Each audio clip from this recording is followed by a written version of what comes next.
Okay, guys, we've got Coach Traylor here. Coach, you'll just give us an opening statement on the game, and we'll take a few questions. I'm just so thrilled for my kids. We've been together 21 months now, and they have believed in us since the day we got here. And, we talk about that 2-1-0 triangle toughness culture all the time. And I know I might seem like I'm a little cocky. I'm really not. I know everybody gets tired of that 2-1-0 triangle toughness and the brand and all that, but we really believe it. We know we're going to show up. We're not guaranteeing wins. We've never done that since I've been here. We're not talking about that, but we do know we're going to show up, right? And so I'm happy for my kids.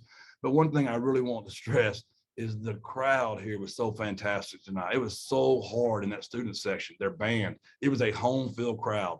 When we get back next week, the Alamo Dome's got to be rocking. We've got a great football team. We've got some great local kids that are good humans, and we need that Alamo Dome full so those kids can see how much San Antonio loves their players.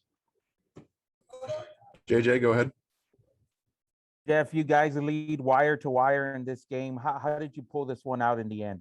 We believed we were going to win. We thought we had the best team. No, we didn't know Mekhi Hart was going to get hurt in practice. We didn't know Maka was going to get hurt. We had to shuffle our lineup around. It was crazy. If you talk about two kids we could not lose and still win the game, I would have said those two kids. But how about Kevin Davis jumping in there at center? Has not done it hardly at all. We've lost our first string, second string, third string, and fourth string center now. And Kevin just jumps right in there. And we're deep, but we're not that deep. No one is that deep, right? And then Mekhi Hart at right tackle goes out, and old Sip comes back, for that super senior year. And man, he played great at right tackle. So many kids played. And we're so much deeper. We were ready in the fourth quarter this time. If we need to go to overtime, we're going to go to overtime. We could have kept playing with them, but that was a really good football team we beat tonight and a really, really great home crowd. Don, go ahead, and then we'll go to Greg Luca. Hey, Jeff, congratulations.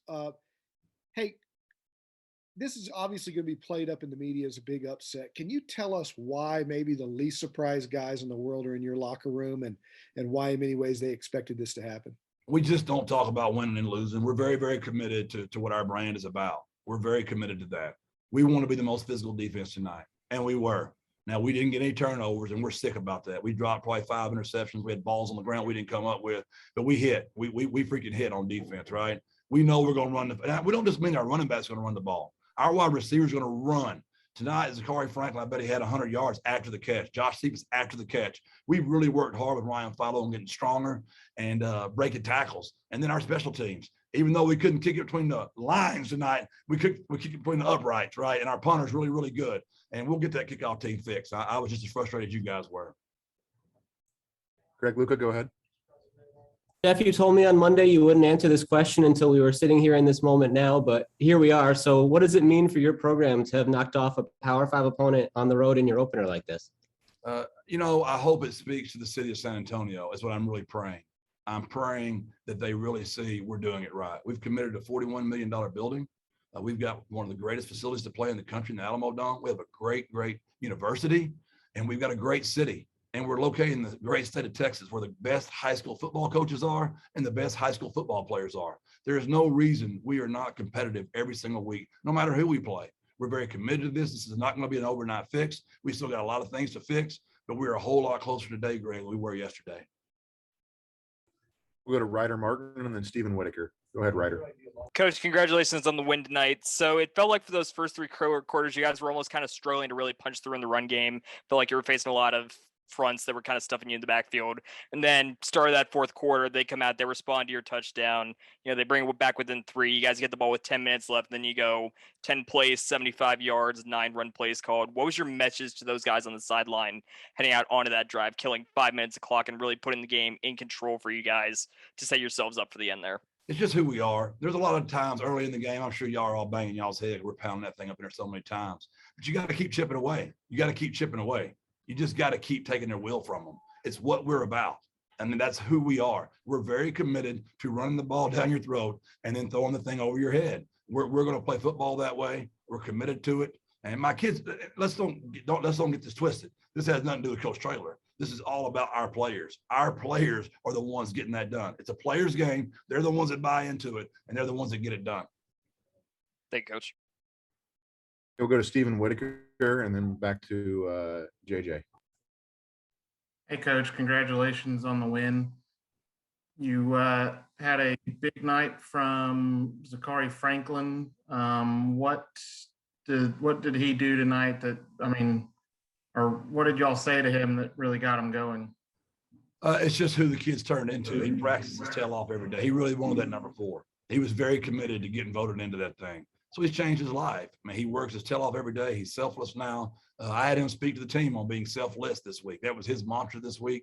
I told him I'd do all the smack talking for him, and I did. I talked on the sideline. I told the officials, I told Illinois they couldn't cover him. They had nobody that could cover him, just to shut him up and let him go play football. And he went and shut up and played football. And he's a heck of a player. His run after catch is fantastic. His body's finally in shape. He's actually got muscles now. He's always been a natural ball catcher. He's a great player from Cedar Hill. There's tons of great players, but Ryan's finally got him strong because he's bought into the weight room and the triangle, to be honest with you. He's bought into the triangle of his culture. What does it do for you guys to have him and Cephas both? I mean, they both seem to be clicking tonight. What does that do for y'all going forward? How about JT making that catch on that sideline that fourth quarter? We knew they were going to overcommit, and they were tired of Cephas. They were tired of Franklin, and we knew he was going to show up. So proud of JT. I mean, I know you asked me about Josh, but we all know about Josh, but JT is going to come on. He just works too hard, too big of a frame out there. We're going to keep using him down the field. Okay, 3 more questions. JJ, then Greg, then Don.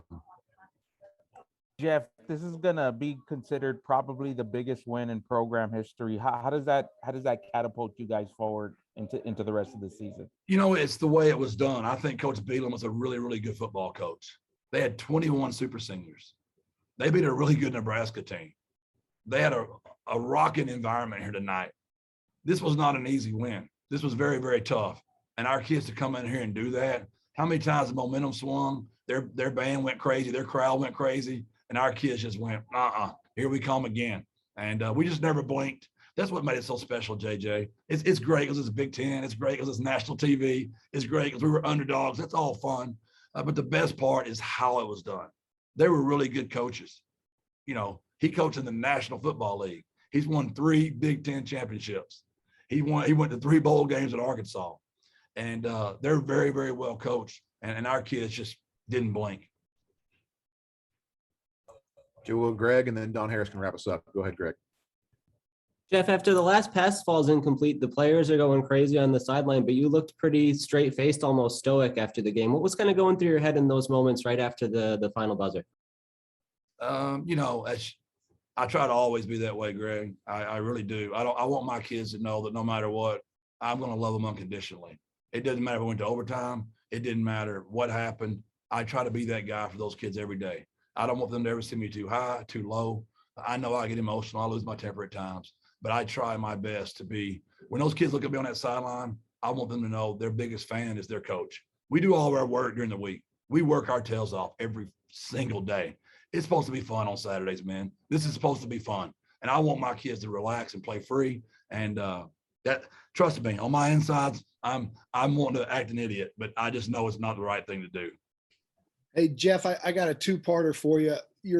One of your big pillars is the physical toughness. And Sincere gets dinged up, comes in and runs the ball 4 plays in a row. Gassed, he comes out. Brennan pops the big one for the big go-ahead score. And then I want you to talk a little bit about that, your depth and your physical toughness. And then the last series, were you thinking we're just going to pound Sincere and be who we are, and I'll trust my punter and my defense? 100%. I'll ask the last question. You're exact. I made a conscious decision that we were going to pound the thing 3 times. They had more people than we did. I was not going to risk it. I was going to let my best player have the football. Now, we do have a beat-up offensive line. That could be questioned. I understand that. They did have more guys in the box, but I wanted to burn all their timeouts. I wanted to let my All-American punter punt the football, and I wanted to see if their quarterback, who was a backup, by the way, which I lived through that last year, could he go down the field throwing the ball, doing a 2-minute drill. And it just paid off the right way. If I don't do it, Don, and I throw it there, right, and we don't get it, well, man, that just stops the clock. They got a timeout left. It's hard to go score with no timeouts left, right? And I understand it's a little conservative. That's not like me. I just thought it was the right thing at that time. As far as your question about Brendan, that's just who he is. I mean, him and Sincere are thicker than thieves. And they're all about each other. They both love each other like brothers. And I don't know if y'all saw Sincere. He was the first one out there to get Brendan Brady. And it couldn't happen to a better kid than Brendan Brady. And I'm so thrilled for him. Thanks.